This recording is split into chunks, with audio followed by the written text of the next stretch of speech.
Kisah Rasul-Rasul 19. Sementara Apolos tinggal di Korintus, Paulus menjelajah kawasan pedalaman daerah itu, lalu tiba di Efesus. Di situ, dia berjumpa dengan beberapa orang yang percaya kepada Yesus. Dia bertanya kepada mereka, "Sudahkah kamu menerima Roh Allah pada waktu kamu percaya kepada Yesus?" Mereka menjawab, "Kami belum pernah mendengar bahawa ada Roh Allah." "Jika demikian, dengan baptisan apakah kamu dibaptis?" tanya Paulus. "Dengan baptisan seperti yang diajarkan oleh Yohanes," jawab mereka. Lalu Paulus berkata, "Yohanes membaptis orang untuk menyatakan mereka sudah bertaubat daripada dosa. Dia memberitahu orang Israel supaya percaya kepada orang yang akan datang kemudian daripadanya. Orang itu Yesus." Apabila mereka mendengar hal itu, mereka dibaptis demi nama Tuhan Yesus.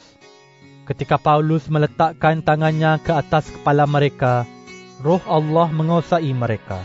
Lalu, mereka bertutur dalam bahasa-bahasa yang ajaib, serta menyampaikan perkabaran Allah. Mereka semuanya kira-kira 12 orang.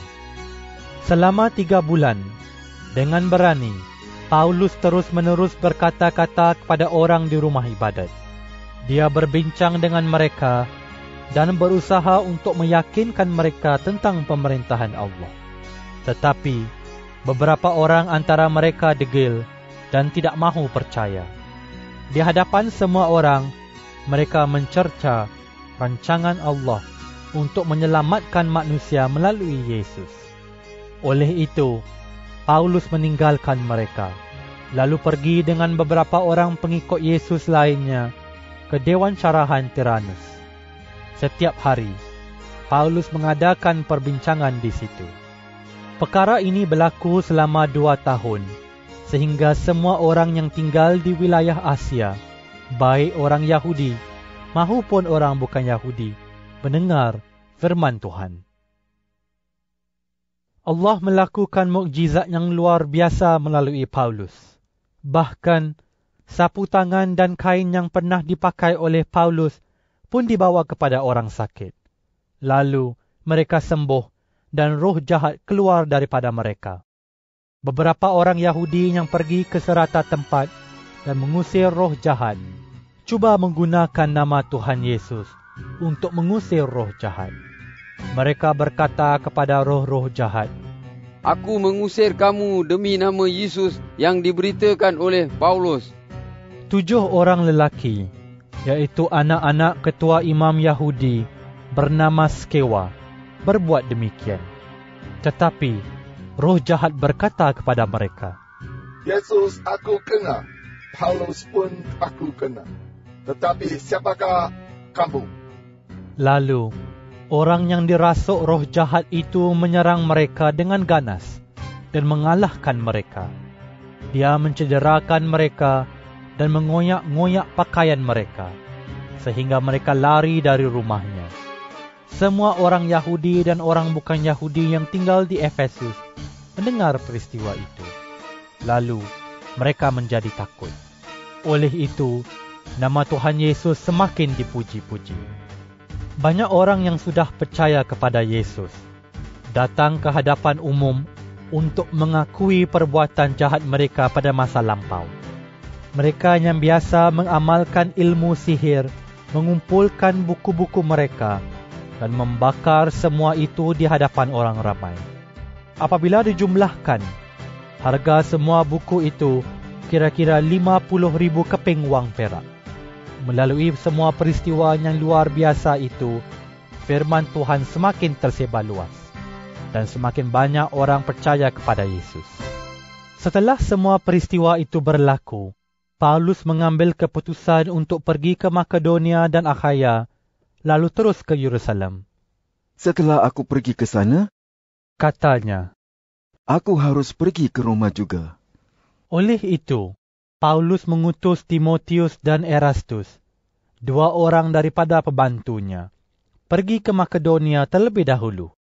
Sementara itu, Paulus tinggal lebih lama di wilayah Asia.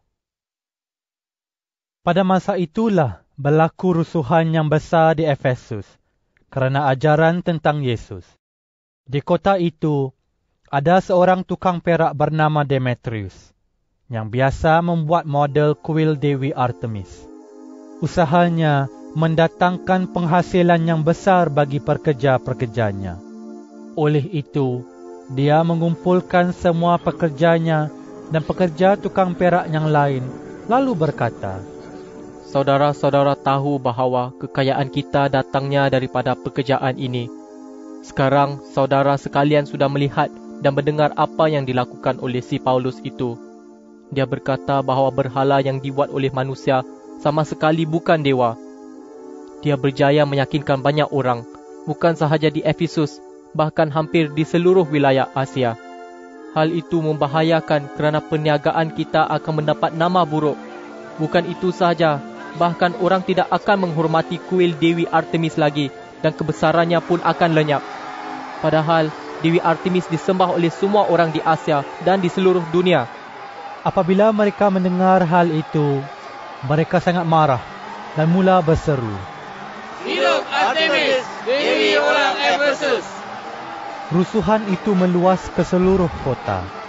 Kumpulan perusuh itu menangkap Gaius dan Aristarchus, orang Makedonia yang menemani Paulus dalam perjalanannya, lalu menyeret mereka ke stadium kota itu.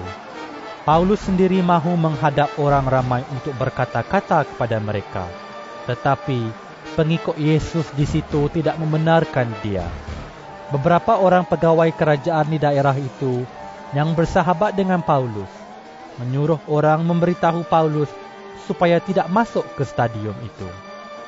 Sementara itu, orang yang berkumpul di stadium menjadi kacau bilau. Ada yang berteriak begini dan ada yang berteriak begitu, kerana kebanyakan orang tidak tahu mengapa mereka datang di situ. Beberapa orang menyangka bahawa Alexander yang bertanggungjawab, kerana orang Yahudi menyuruh dia tampil ke muka.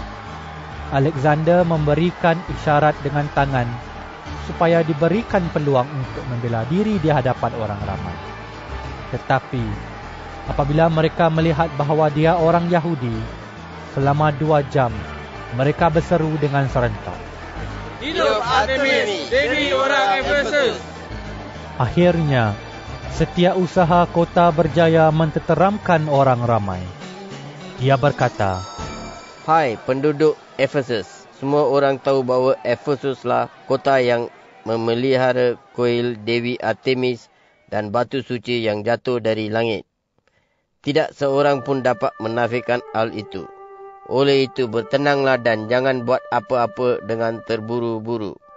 Saudara-saudara membawa kedua-dua orang ini kemari, walaupun mereka tidak merompak kuil ataupun menghina Dewi kita.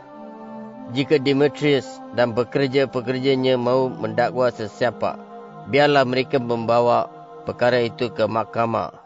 Pada hari-hari tertentu orang boleh datang ke mahkamah dan para penggawai pun ada di situ.